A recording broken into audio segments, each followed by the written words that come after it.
အားလုံးပဲမင်္ဂလာပါမနေ့စောစောလေးဗျာရာထ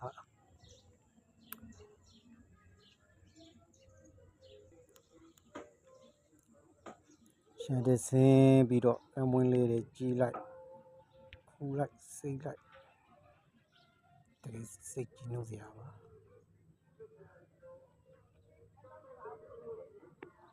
ကိုစက်ပြိုးထားတဲ့အသီးအနှံလေးတွေလက်စောစောရှောက်ကြည့်ရတာတော့စိတ်ကြီးနှုတ်လက်ဆန်းတာမရှိတော့ပါဘူးဟုတ်ကဲ့ဒါခရမ်းရှင်သေးဒါတော့ဘူးဒီကျန်နေရောလိုက်ရှိပေါ့ဗျာ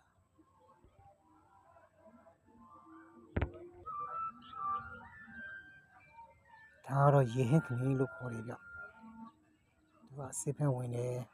ခက်သက်လေးနဲ့တုတ်စားရတာနော်ရင်းနှီးလေးဖြောပြီးတော့အားလုံးရှင်နေချင်နေပါစေ